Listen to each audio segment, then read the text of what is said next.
There are ways to save time and money when planning your trip. And to help us out is our financial expert, Chip Cummings. Good morning to you, sir. You, Mike, how are you? I'm doing pretty well. This is a great topic, especially right now. A lot of folks are either thinking about a trip or have already planned a trip. And summertime. Some great ways to save some money. First, let's talk about the days you travel, because that could be a big saver for you. A big factor, actually. A lot of people know that there are some better days to sort of book a trip. Monday to Wednesday, if you can start your travel somewhere in there, you can actually save 20 to 25% off your total airfare. And when you're talking a family of four, wow, you know, that's like getting a free ticket. Right. So try and start that vacation a little bit earlier in the week and then take advantage of some of those, you know, lesser traveled planes or routes and save some money that way. I feel pretty good about that because we have a trip coming up later this year, and we're going to leave on a Wednesday. Yeah. So I am like, all right, I got one right. That's it. Well, booking is another thing. Okay. You know, traveling is one thing, but booking the airfare can also be a challenge. Okay. Contrary to what somebody may tell you, there is not one site alone that will save you money. Okay. They're all over the board, and they change on a moment's notice. If you go and look at an airfare or a train fare or something like that and go back 10 minutes later, it may be a completely different fare.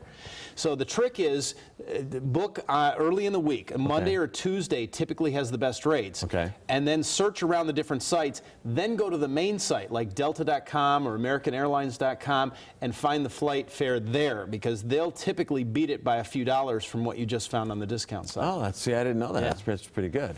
All right, now talking about this, a lot of folks having a lot of hard times with the whole, you know, luggage thing.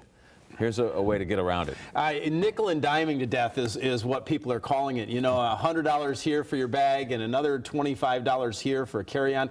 It's starting to get very expensive. What some people are doing is actually sending their clothes in advance, which is sort of fun. Put them in a box, ship them via UPS or United Postal Service, and then go ahead and have them when you get to your destination. Instead of $100 for a piece of luggage, you could find that it costs you $20 to ship it in a box. You can track it so you know it's there, right, and then bring a label with you, put it in the same box, and then ship it back. Because realistically, you could pay the $100, they lose it, you don't have your clothes when you're on the other end, right? That's right. Now carry essentials with you. Don't put things like money or jewelry or anything like that in those kind of boxes. You know, take a small carry-on for that kind of stuff, but pack light as you can, because they are charging you for a lot of those. Even now, some of the carry-on bags they're starting to charge for. All right, things happen when you're out there at the airport. You can have cancellations, things. Good thing to have a little bit of a number list for yourself, right? Yeah, this is a trick that I learned years ago. Carry a little pocket card with you that has all of your travel numbers and the 800 numbers so you can rebook right away.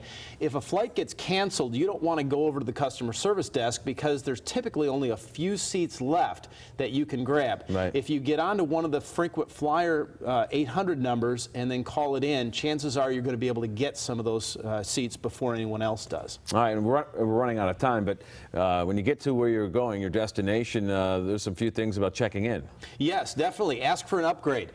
Book the cheapest room that you can, because you're not going to spend a lot of time in the room, frankly. Right. But then when you get there, ask for an upgrade. Ask for a suite. Those things typically go unused. And so if you can ask for it, they have the ability to give that to you right then and there. And sometimes they may charge you a couple dollars, but quite often it's completely free, and you'll have a little bit more room.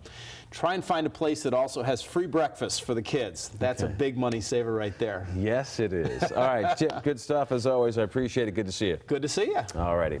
It is 8:17. We're going to check in again with Emily.